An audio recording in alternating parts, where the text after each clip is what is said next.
All right, excellent. So what I'm going to be running through with you today is going to be an overview of the Sitefinity CMS. A lot of you who have worked with Sitefinity, a lot of this stuff will be fairly familiar to you, but for those of you who haven't worked with Sitefinity, this will hopefully be a good introduction into the kinds of features we have, basic content management, the business user experience, the sorts of things that we make it easy for our customers to do with Sitefinity in a Sitefinity deployment. So just to start off, a lot of things that Anton was talking about. Sitefinity is a web content management system. We are focused and built on modern technologies such as ASP.NET 4.0 and 4.5. We're very focused on usability. It has been one of the things that we have led the market in. People really do enjoy working with our CMS as business users. It's built with our own tools. A lot of the tools are also provided to you as developers.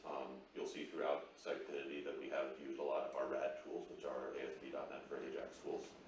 But we're also moving to and using a lot of our Kendo UI tools, which are pure JavaScript tools. And of course, you can use these in any of your deployments. We provide them for you for any of your usage within Sitefinity. It's highly customizable and extendable, and that's something we're going to be getting into a lot this afternoon when we start really digging in and talking about different ways to develop MVC, extensibility, integrations with other systems, deployment, those sorts of things. And in terms of just this slide is a little bit old. We actually power 4,000 more sites than was on here. But just to give you an example of the kinds of customers that we have, dealing with people like Outback and Danone, Heinz, PepsiCo, all these people are using Sitefinity to power web experiences that they push out to their customers every single day. So I just have a few slides on the major things that we're going to be talking about during the demonstration. First and foremost, any web content management solution, you have to have a focus on web content, and this is one of the places where we're very, very strong. We offer a really intuitive interface for your business users to build out websites, to build out pages, use drag and drop, WYSIWYG editors that are intuitive to use and play well with other systems like Word. We also have added inline editing so we can make changes on the front end. I'll show that to you in a few minutes. And we can ensure content quality and governance with our approval workflows, which is something we've been spending a little bit of time on recently in terms of being able to have those be more flexible and apply to multiple sites within the system. We do have a robust multi-site functionality as well. So our digital assets. This is something about Sitefinity that a lot of people do like as well. When we're managing digital assets, we offer a lot of the simple digital asset management, the flexibility to edit pictures, to work with files right within the system. So you aren't having to pull stuff down, work on it, push it back up into the system. Just being able to do simple things within the same context is something that can be very powerful for your users. Personalization, of course, has been a really big thing with us with respect to the Digital Experience Cloud and also with marketing teams. We're going to be walking through some personalization in just a few minutes. Yes, being able to target those segments and target content at specific users can be very powerful for not just marketing purposes, but for all sorts of purposes also with internal sites, with respect to making sure that everyone's seeing the content that's going to be the most relevant to them. Mobile. This has been huge recently, especially with Google's change to the SEO rankings and making sure that any site that is mobile is going to be ranked higher within SEO. Sitefinity allows us to create these mobile websites very easily without a lot of developer involvement after the initial setup. And the fact that we can push these out, they will have that SEO capability in order to rank highly with Google is going to be more and more important to your customers moving forward. Analytics. Another great thing with Sitefinity is that we do have this integration with Google Analytics along with the things that we're bringing along with the Digital Experience Cloud. And with our analytics, we've done stuff where we're able to put our analytics right in line. So there isn't a context switch when people are looking for how their content is doing. And people really enjoy this because they don't have to stop what they're doing, stop their editing, stop those things in order to go and see how this piece of content is doing. And it's accessible right through the front end and in line on the back end.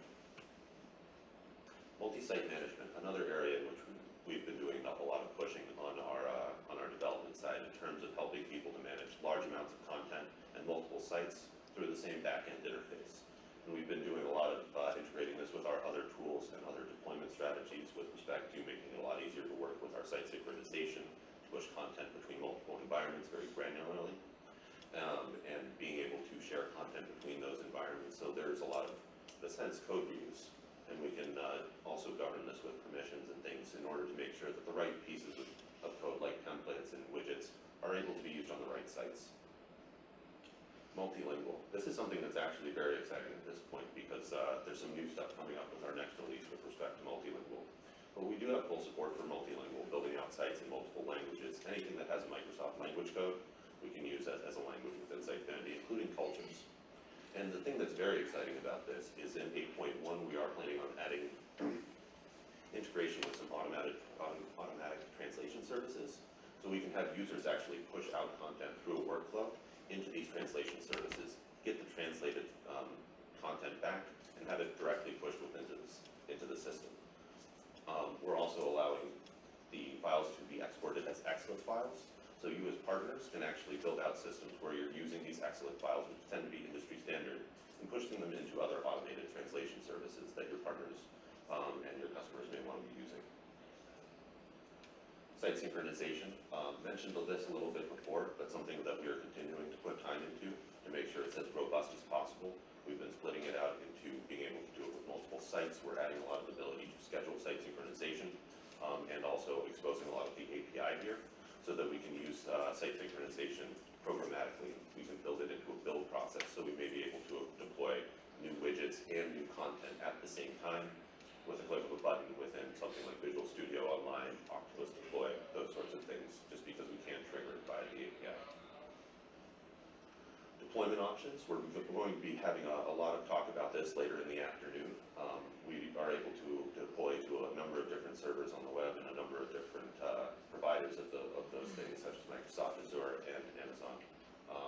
With respect to Microsoft Azure, as some of you may know, we do have some special considerations there with respect to being able to use Azure load balancing, using Azure SQL databases so that we can take care of some of the disaster recovery and geo recovery and let them handle it for us.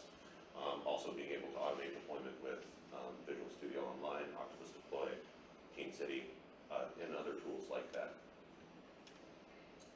Scalability, this has always been a big thing with us and something that we are very attractive on just because we do load balance so well. We do have our load balancing add-on to take care of caching and validation when you are running on multiple servers. And we do have a number of deployments that are using a number of IIS nodes to display millions of page views per month for our users. Integration platform, this is a huge thing we're going to be talking about later in the afternoon. But ultimately, we've built out a lot of Sitefinity to be extended, and a lot of people have taken this very far with respect to building out custom integrations and custom modules. The best example probably being some of our integrations that people have done with Haworth and this SAP ERP, in addition to the portal connector and its usage with Microsoft Dynamics CRM. So some of our out-of-the-box platform connectivity we'll also be talking about later, but we do have that out-of-the-box connection with Salesforce, Marketo, and SharePoint in order to get content back and forth, being able to push leads into SharePoint from our forms, being able to push information from our forms directly into Marketo, being able to personalize against Marketo fields, being able to pull Salesforce users directly into Sitefinity so we can get information there. We also, of course, on the digital experience cloud side, are able to connect directly to Salesforce and push and pull and push information into the digital experience cloud for usage, for personalization and for analysis. SharePoint is a big one that we find people using, sort of using SharePoint for a lot of their document management and sort of their internal collaboration, but being able to easily push that out to external websites so that we can have those resources synced back and forth has been something that people have enjoyed a lot. And then there is, of course, the Microsoft Dynamics connector that was built out and has been very, very popular and really is a great tool. The last thing, and this is something we're going to be having a whole session on in the afternoon, is our ASP.NET MVC support.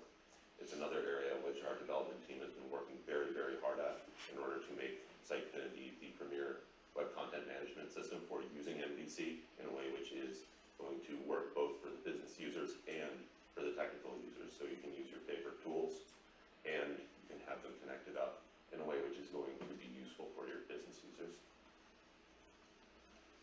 Last thing, Visual Studio Support. We do have the Sitefinity Thunder plugin, for those of you who have used it. It has a lot of templating functions, a lot of boilerplate code, a lot of ability to connect your Visual Studio instance up to an instance of Sitefinity, pull and push code up and down during your testing process.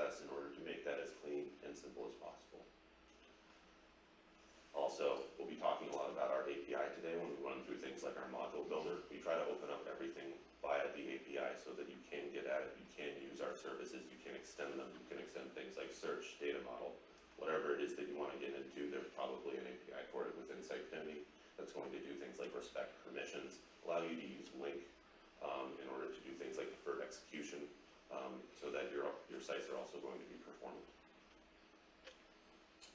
All right, so let's get into some of the demonstration.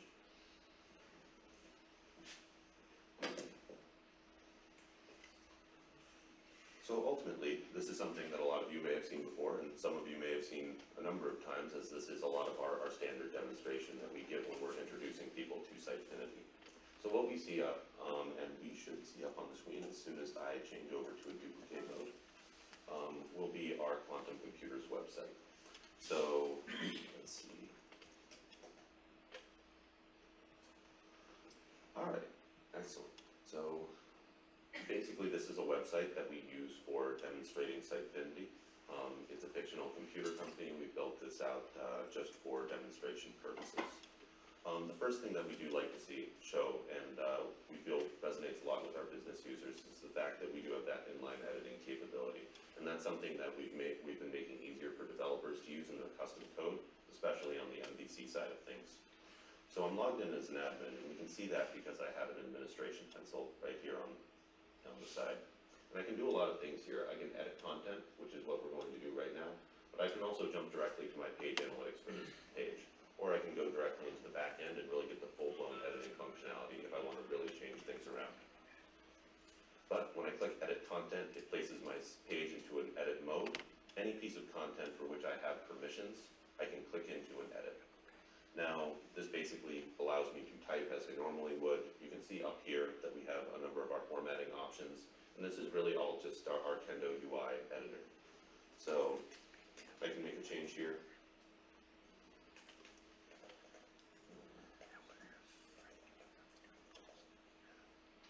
I can save it as a draft, have it live in the back end, or I can publish it directly.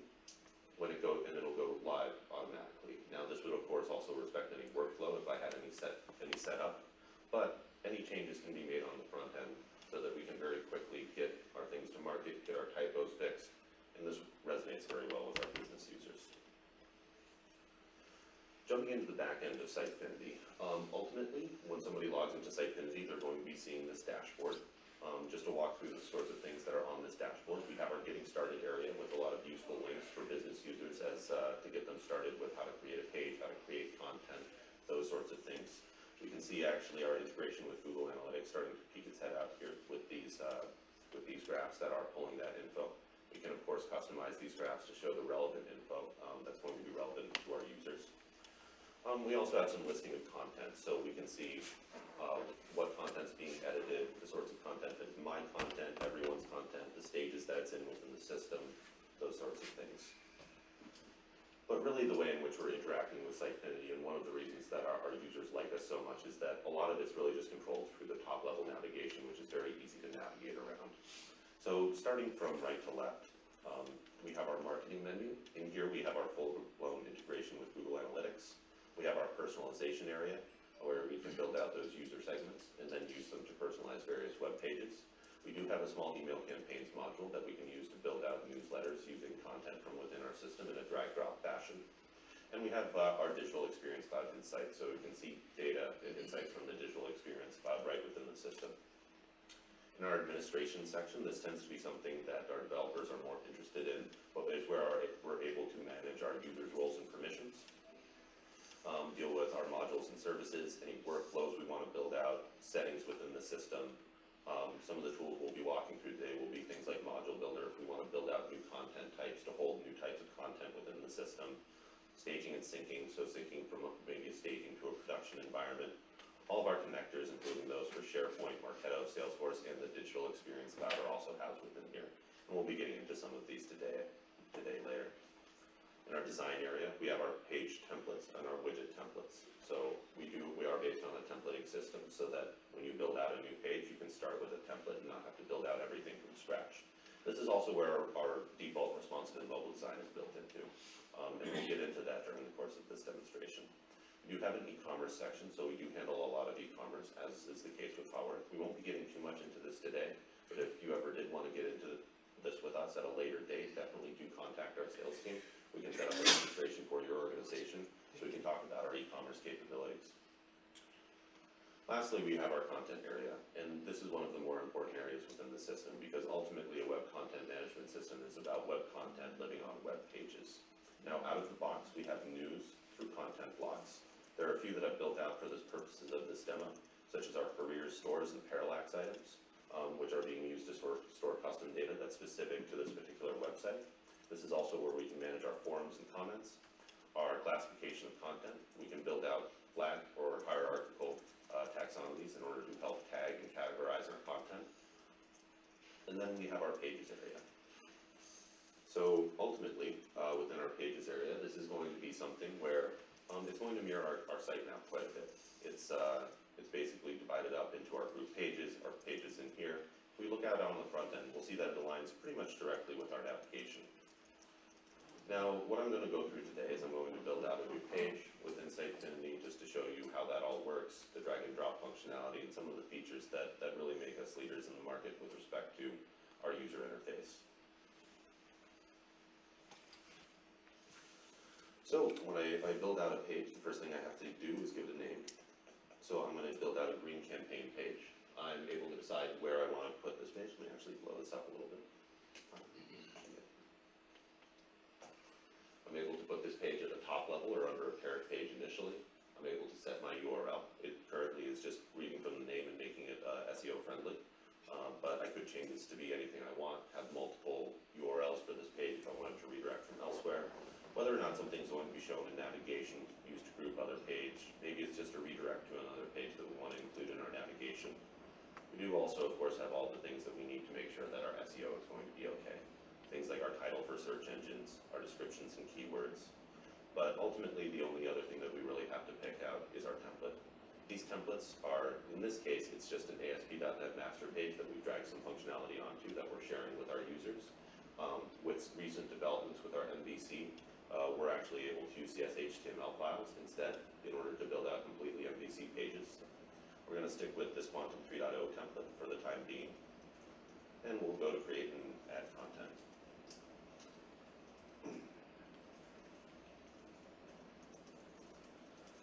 Alright, so I will zoom out a little bit. So ultimately we have a number of things that have been brought in from our template. We have our logo up here, our search area, our navigation bar, our content area, which is where we're going to be dragging and dropping content, copyright statement, bottom level navigation. And really all we have to do in order to build out a page is going to be building out the layout of the page and dragging and dropping content onto the page.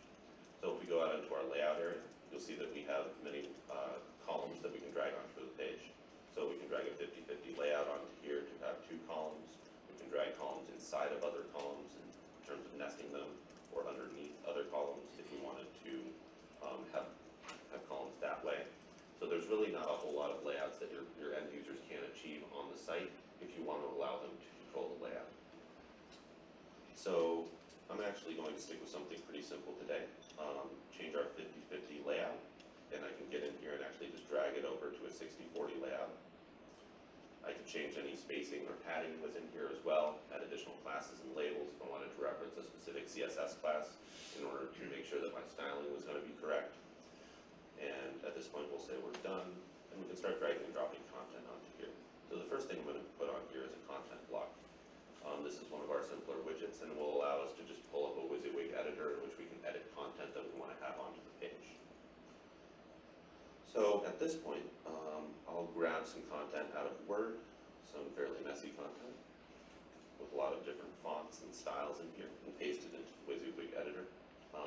The editor is going to strip it down for me, removing any difficult formatting, and leave me with a clean piece of HTML with my paragraph tags, unordered lists, some strong for bold, things like that. And I'm going to build it out. So we'll make this a heading 1, maybe drop an image in this piece of content. And with my image, I could either upload an image directly from my computer just by dragging and dropping it into this area, or I can use an image that we've already been using within Sitefinity that's been uploaded to our libraries. So at this point, when I've chosen my image, I could crop, resize, or rotate, so I can do some on-the-fly editing right before I put it into my content. I can change my title, my alt text, decide my alignment of text to my image. I can use different sizes of images. These can be automatically generated on image upload to all of our various libraries. And I can also do things where maybe if I have a thumbnail, if I click on it displaying a full size image, whatever it is I need to do there, I'm able to easily insert that into my content. Now we can continue this, building this out, adding links, adding all sorts of other things in terms of changing fonts, changing alignments of things, the colors, if we wanted to have any inline CSS, adding Flash, although we don't do that much these days because Flash is a bit of a no-no. But if I say my content has been added to the system and basically is in my first column. Now, on my other side, I'm going to drag in another widget, which is going to be my news widget. My news widget is actually going to pull in news articles from the back end of the system, displaying a title, a summary, and a date. And right now it's going to be pulling in all of the news articles that I have within the system in a paged format. So if there were 20 news articles within the system, it would pull in the first 20, and then have paging to display the rest of them. Now for this, I'm actually going to limit it, so it's only going to display a few news articles. But the way in which this works is very common within our built-in widgets. So we have the ability to filter down to either display one particular news article, selections of news based on taxonomies like categories, tags, and dates. We can expand those taxonomies if we need to in order to help us classify our news articles or any content type really within the system. And then we have our list settings. So right now it's using that paging with 20 items per page. We could use a strict limit, which is what we're going to do in this case. Change our sorting, so currently last published on top, and the list template, titles, dates, and summaries. We could change this to be titles only, titles, dates, and full content. We have full control as developers over these templates. So we can actually, within the system, edit a selected template, and we can actually see all of the code that makes this up. We can also pull this down with our Visual Studio plugin, Thunder, so we can edit it within an interface that we may be more familiar with.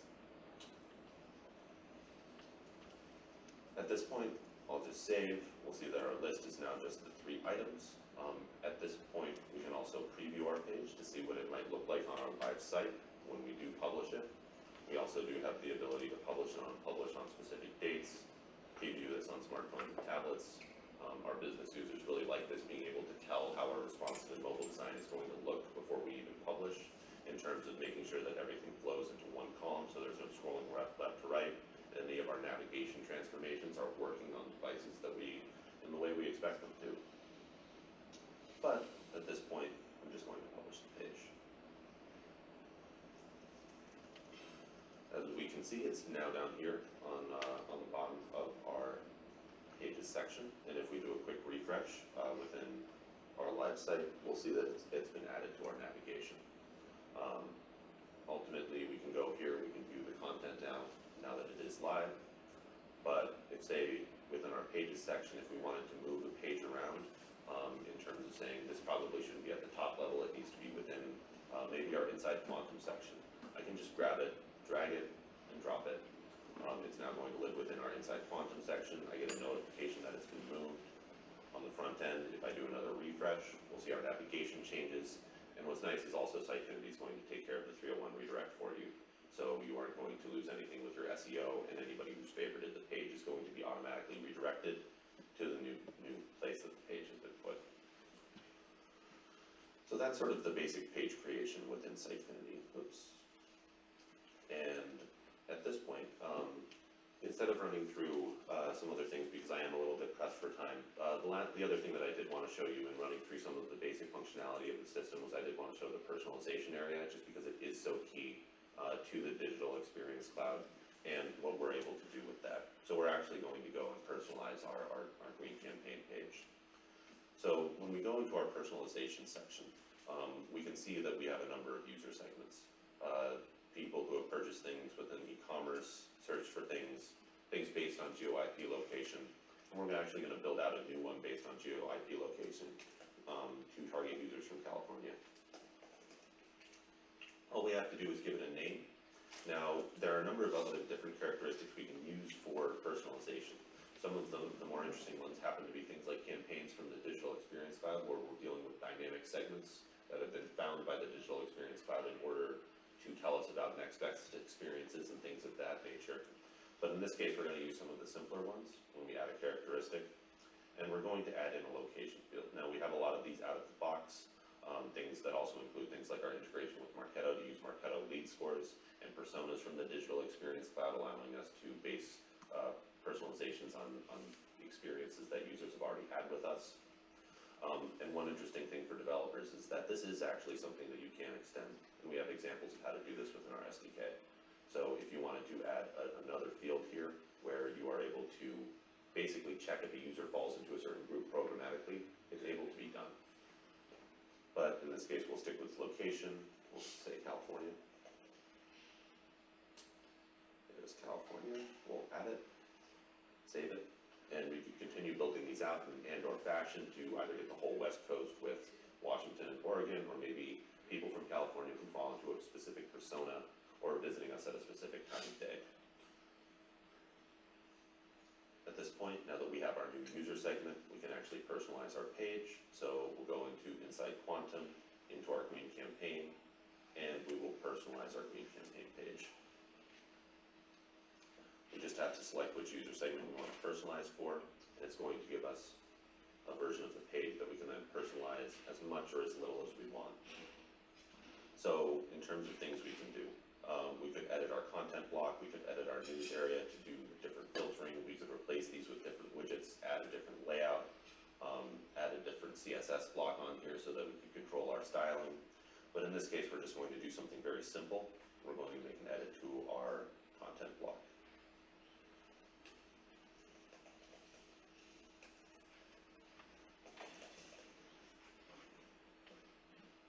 Once we save that, we can then publish this. It'll go live on our site, and anyone coming in from an IP address that has been associated with California through our GeoIP lookup is going to be seeing our different page. So if we go into our personalization section, we have our View Site As emulator, which pulls up a full screen emulator that we can use to browse our site as the various user segments that may be viewing it. So, for example, I'm currently viewing as everyone. I can browse as our users from California as well, and I'm currently on the home page. So if I go and check out my Green Campaign page and browsing as everyone, I should see my original content. So we are able to see our recycled your laptops with Quantum, our free news articles, but if I were coming in from a different IP address from California, we would see the updated page with our new message to our users. So that's ultimately the two major things that I wanted to show you within the system, because these two things really cover two of the major things that people are doing with our content management system. The first is building out pages and putting content on those pages and controlling things within the system there. The other thing is personalization, which is a big part of our Digital Experience Cloud, how it's used, how we're able to enable marketers to do things that they couldn't do before with the information that we're gathering from the Digital Experience Cloud. And this is certainly something in terms of the Digital Experience Cloud overview that we'll get into in the next portion of this session by Anton. The last thing that I wanted to get into before I open things up for a little bit of Q&A was just our design area and how our responsive and mobile design works. Now, you've seen that we are able to flow our content around in a number of different ways in terms of making sure there's no scrolling left to right, transformation navigations, all of that. And that's all very easy to set up by default within Sitefinity. We currently have a couple of rule sets set up. All of our responsive and mobile design out of the box is rule-based. So we're basically telling it some characteristics about the devices that are going to be visiting our site, and then how we want our site to react. So if we look in here at our tablets area, we can see what sorts of rules we set up for our tablets. Now, all we had to do was we gave it a name, tablets, and we've defined devices with certain characteristics based on media query as devices that are defined as tablets. So if we look at the details here, we'll see that we've set up tablets to be things coming in with a size that is less than 1024 pixels. We can also do things with portrait, landscape, aspect ratio, resolution, or if we're more technically inclined, we can just write this media query ourselves. After we decide how we define these devices, we just have to decide how we want the site to transform. So it's currently set up to transform the layout, which is our default option, which is going to reorder content for us. We could open a specifically prepared mobile site And then we have the ability to select a CSS file if we want to load up something to change our fonts on different devices or any of our look and feel. And then it's really just all about deciding how we want our layout elements to flow. So if we have 2 columns, do we want them to go to 2 rows? If we have 3 columns, do we want them to automatically go to 3 rows? Or do we want them to first go to 1 major row above 2 minor rows? And so on and so forth for any of the different columnar structures that we might have. And then down here we have the ability to transform our navigation. So we can transform it from that full navigation into something that's a little more touch friendly, like a drop-down list, a vertical menu, or in certain instances you may just want to hide it altogether. And that's ultimately all you need to set up. And we can decide how these rules are applied within the system on a template by template level, on a page by page level, and we can even hide individual widgets within pages when different types of devices visit our site. So hopefully I've been able to give you a good sort of general overview of how a business user might use our site, some of our capabilities as a CMS. And I wanted to make sure that I left a little time to open up the floor to any questions about where we're going with things, both in this session and anything that you've seen already. Bruce, can you open the timeline, sitefinity.com/timeline, just so that we can show the latest developments into the product?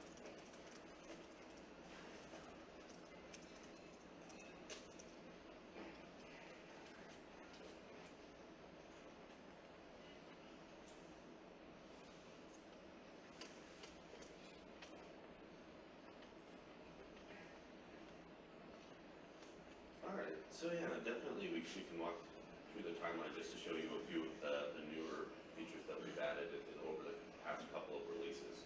8.0 was very much largely about the digital experience cloud, our integration of the digital experience cloud with Sitefinity to automatically track user behavior. And then all of the features we've added with the digital experience cloud in terms of being able to deal with marketing attribution and being able to personalize campaigns and really expanding that. And some of the data connectors that we added to our digital experience cloud with respect to being able to pull in data from CRM systems and then use it for personalization. Another thing that we added recently were workflows per site and language, so we expanded that to be more flexible out of the box. We still do have that integration with Windows Workflow Foundation if you wanted to build out something custom, and it's something that we commonly see customers asking for and then partners helping them with. Other things that we've added that we'll be talking about a little bit later are page pre-compilation tool, which can help when we're deploying new code to production so that we don't have to warm up the site and have all of our pages pre-compiled after a deployment to production. Adding a lot more in terms of our MVC support, especially through the use of our Project Feather. Site sync and taxonomies per site. Again, some of the improvements that we've made to site sync with being able to be very granular, syncing things within multi-site instances on a site-by-site basis, and also being able to have different taxonomies that we've built out, categories and tags be different for each site within a multi-site instance. And before you go, one thing that I want to point out here is that if you look at that date when Sitefinity 7.3 was released, it says December 2014. And when you look at when Sitefinity 8.0 was released, March 17, 2015. So it's pretty much the pace of innovation that our product development team has. It's significantly faster than anything that I've seen in general. So we keep innovating and